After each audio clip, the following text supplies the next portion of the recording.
Study point my dear friends, आज बौद्ध धर्म से 50 इंपॉर्टेंट क्वेश्चंस लिया गया जो एग्जाम पॉइंट ऑफ व्यू से इसका लाभ आने वाले एग्जाम में आपको मिलने वाला है, इसलिए आप इस वीडियो को पूरा देखें।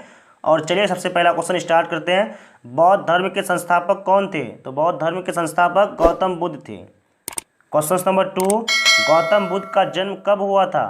तो गौतम बुद्ध का जन्म 563 ईस्वी पूर्व में हुआ था। चलिए क्वेश्चन नंबर 3, गौतम बुद्ध का जन्म स्थान का नाम क्या था? कपिल वस्तु के लुम्बिनी नामक स्थान, जो कहाँ है? नेपाल में। चलिए क्वेश्चन नंबर 4, किसे लाइट ऑफ एशिया के नाम से जाना जाता है? तो किसे जाना जाता है? महात्मा बुद्ध को जाना जाता है। क्वेश्चन नंबर 5, गौतम बुद्ध के बचपन का नाम क्या था? तो गौतम बुद्ध के बचपन का नाम सिद्धार्थ था। क्वेश्चन नंबर 6, गौतम बुद्ध के पिता का नाम क्या था? तो गौतम बुद्ध के पिता का नाम शुद्धोधन था, शुद्धोधन। चलिए क्वेश्चन नंबर 7, गौतम बुद्ध के माँ का नाम क्या था? माया देवी। क्या नाम था? माया देवी। और महात्मा बुद्ध के सौतेली माँ का नाम क्या था? तो सौतेली माँ का नाम क्या था? प्रजापति गौतमी था। चलिए क्वेश्चन नंबर 9, महात्मा बुद्ध के पत्नी का नाम क्या था? तो महात्मा बुद्ध के पत्नी का नाम यशोधरा था। क्वेश्चन नंबर 10, गौतम बुद्ध के पुत्र का नाम क्या था? तो गौतम बुद्ध के पुत्र का नाम राहुल था। चलिए क्वेश्चन नंबर 11, गौतम बुद्ध के सारथी नाम क्या था? गौतम बुद्ध के सारथी नाम चन्ना था। क्या नाम था? चन्ना। चलिए क्वेश्चन नंबर 12, गौतम बुद्ध कितने वर्ष की अवस्था में गृह त्याग कर सत्य की खोज में निकल पड़े थे? तो कितने वर्ष की अवस्था में पड़े थे निकल? 25 वर्ष की अवस्था में। क्वेश्चन नंबर 13, सिद्धार्थ के गृह त्याग की घटना को बौद्ध धर्म में क्या कहा जाता है? तो क्या कहा जाता है? महाभि निष्क्रमण कहा जाता है। महाभि निष्क्रमण कहा जाता है। चलिए क्वेश्चन नंबर 14, बुद्ध ने अपना प्रथम गुरु किसे बनाया? बुद्ध ने अपना प्रथम गुरु किसे बनाया था? आलार कलाम को बनाया था। आलार कलाम को बनाया था। चलिए क्वेश्चन नंबर 15, बुद्ध ने अपने प्रथम गुरु से कौन सी शिक्षा प्राप्त की थी? तो सांख्य दर्शन की थी। कौन सी शिक्षा प्राप्त की थी? सांख्य दर्शन। क्वेश्चन नंबर 16, गौतम बुद्ध के दूसरे गुरु का नाम क्या था? तो गौतम बुद्ध के दूसरे गुरु का नाम रुद्रक था। चलिए क्वेश्चन नंबर 17, उरुवेला में कितने ब्राह्मण बुद्ध के शिष्य बने? तो कितने शिष्य बने? 5 शिष्य बने। और बुद्ध के 5 शिष्य के नाम क्या थे? क्वेश्चन नंबर 18, बुद्ध के 5 शिष्य के नाम क्या थे? कौंडिन्य, वप्पा, भादिया, अस्सागी और महानामा। क्वेश्चन नंबर 19, 35 वर्ष की आयु में बिना अन्न जल ग्रहण किए आधुनिक बोध गया में निरंजना फल्गु नदी के तट पर पीपल वृक्ष के नीचे कितने वर्ष की कठिन तपस्या के बाद बुद्ध को ज्ञान की प्राप्ति हुई थी? बुद्ध को ज्ञान की प्राप्ति हुई थी 6 वर्ष की तपस्या के बाद बुद्ध को ज्ञान की प्राप्ति हुई थी। चलिए क्वेश्चन नंबर 20, ज्ञान प्राप्ति के बाद सिद्धार्थ को क्या कहा गया? तो सिद्धार्थ को गौतम बुद्ध या तथागत कहा गया। क्वेश्चन नंबर 21, सिद्धार्थ का गोत्र क्या था? सिद्धार्थ का गोत्र गौतम था। गौतम बुद्ध को किस रात्रि के दिन ज्ञान की प्राप्ति हुई थी? वैशाखी पूर्णिमा के रात्रि को ज्ञान की प्राप्ति हुई थी। चलिए क्वेश्चन नंबर 23, गौतम बुद्ध ने अपना पहला उपदेश कहाँ दिया था? तो गौतम बुद्ध ने अपना पहला उपदेश वाराणसी के निकट सारनाथ में दिया था। चलिए क्वेश्चन नंबर 24, उपदेश देने की इस घटना को क्या कहा जाता है? उपदेश देने की इस घटना को धर्म चक्र परिवर्तन कहा जाता है। चलिए क्वेश्चन नंबर 25, महात्मा बुद्ध ने अपने उपदेश को किस भाषा में दिया था? तो महात्मा बुद्ध ने अपने उपदेश को पाली भाषा में दिया था। चलिए क्वेश्चन नंबर 26, बौद्ध धर्म के त्रिरत्न कौन कौन है?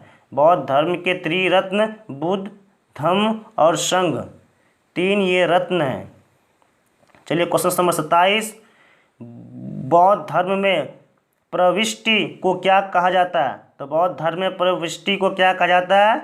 उपसंपदा कहा जाता है। उपसंपदा। चलिए क्वेश्चन नंबर 28, बुद्ध के अनुसार देवतागण भी किस सिद्धांत के अंतर्गत आते हैं? तो किस सिद्धांत के अंतर्गत आते हैं? कर्म के सिद्धांत के अंतर्गत आते हैं। चलिए क्वेश्चन नंबर 29, बुद्ध ने तृष्णा की घटना को क्या कहा है? बुद्ध ने तृष्णा की घटना को क्या कहा है? निर्वाण। क्या कहा है? निर्वाण। चलिए क्वेश्चन नंबर 30, बुद्ध के अनुयायी कितने भागों में बांटे हैं? बुद्ध के अनुयायी कितने भागों में बटे थे? बुद्ध के अनुयायी 2 भागों में बटे थे, भिक्षुक और उपासक। भिक्षुक और उपासक, एक भिक्षुक दूसरा उपासक। चलिए क्वेश्चन नंबर 31, जिस स्थान पर बुद्ध ने ज्ञान की प्राप्ति की थी वो स्थान क्या कहलाया? तो वो स्थान बोध गया कहलाया। चलिए क्वेश्चन नंबर 32, महात्मा बुद्ध की मृत्यु कब और कहाँ हुई थी? महात्मा बुद्ध की मृत्यु कब और कहाँ हुई थी? 463 ईस्वी पूर्व में कुशीनगर उत्तर प्रदेश में हुई थी। चलिए question number 32, question number 33, Mahatma Buddha की मृत्यु की घटना को बौद्ध धर्म में क्या कहा गया? तो महात्मा बुद्ध की मृत्यु की घटना को बौद्ध धर्म में महापरिनिर्वाण कहा गया। चलिए क्वेश्चन नंबर 34, महात्मा बुद्ध द्वारा दिया गया अंतिम उपदेश क्या था? तो महात्मा बुद्ध द्वारा दिया गया अंतिम उपदेश, सभी वस्तुएं क्षरणशील होती है, अतः मनुष्य को अपना पथ प्रदर्शक स्वयं होना चाहिए। चलिए क्वेश्चन नंबर 35, प्रथम बौद्ध संगीत किसके शासन काल में हुआ था? तो प्रथम बौद्ध संगीत अजात शत्रु के शासन काल में हुआ था। चलिए क्वेश्चन नंबर 36, तृतीय बौद्ध संगीत कहाँ हुआ था? तो तृतीय बौद्ध संगीत पाटलिपुत्र में हुआ था। चलिए क्वेश्चन नंबर 37,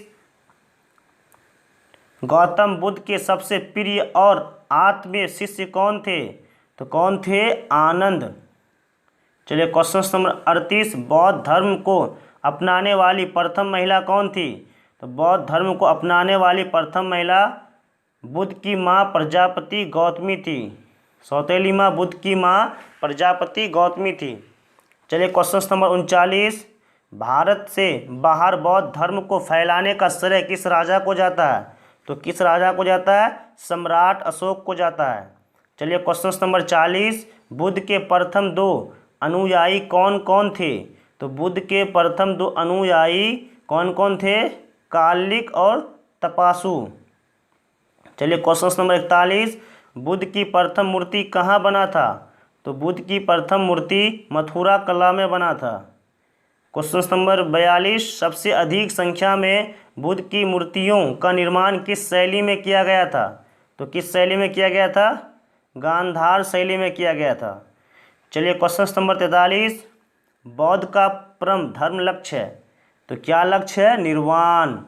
चलिए क्वेश्चन नंबर 44, धार्मिक जुलूस की शुरुआत सबसे पहले किस धर्म से शुरू की गई थी? क्वेश्चन नंबर 44, धार्मिक जुलूस की शुरुआत सबसे पहले किस धर्म से शुरू की गई थी? बौद्ध धर्म से शुरू की गई थी। क्वेश्चन नंबर 45, बौद्धों का सर्वाधिक पवित्र त्यौहार क्या है? तो बौद्धों का सर्वाधिक पवित्र त्यौहार वैशाखी पूर्णिमा है। क्वेश्चन नंबर 46, वैशाखी पूर्णिमा किस नाम से विख्यात है? तो वैशाखी पूर्णिमा बुद्ध पूर्णिमा से विख्यात है, पूर्णिमा के नाम से विख्यात है। और अनिश्वरवाद को मानने वाले कौन कौन धर्म हैं? अनिश्वरवाद को मानने वाले कौन कौन धर्म हैं? बौद्ध धर्म एवं जैन धर्म है। क्वेश्चन नंबर 48, बुद्ध ने किसके प्रामाणिकता को स्पष्टता नकार दिया था? बुद्ध ने किसके प्रामाणिकता को स्पष्टता नकार दिया था? वेदों के। क्वेश्चन नंबर 39, सम्राट अशोक को बौद्ध धर्म में किसने दीक्षित किया था? तो किसने किया था? मोगलीपुत्र तिस्सा ने किया था। मोगलीपुत्र तिस्सा ने किया था। क्वेश्चन नंबर लास्ट 50, चतुर्थ बौद्ध संगीति कहाँ हुआ था? तो चतुर्थ बौद्ध संगीति हुआ था कुंडलवन कश्मीर नमो बुद्धाय में हुआ था, बुद्धाय। माय डियर फ्रेंड्स, इसे आप अच्छी तरह से याद कर लें, आने वाले एग्ज़ाम में आपको इसका बेनिफिट मिलना है। तो माय डियर फ्रेंड्स, अगर आपको कुछ सीखने को मिला है तो प्लीज़ आप मेरे यूट्यूब चैनल को लाइक करें। इस तरह का वीडियो डेली प्रोवाइड करता हूं मैं। चलिए, subscribe for more videos, like and share करना ना भूलें। Thank you for watching this video. Take care.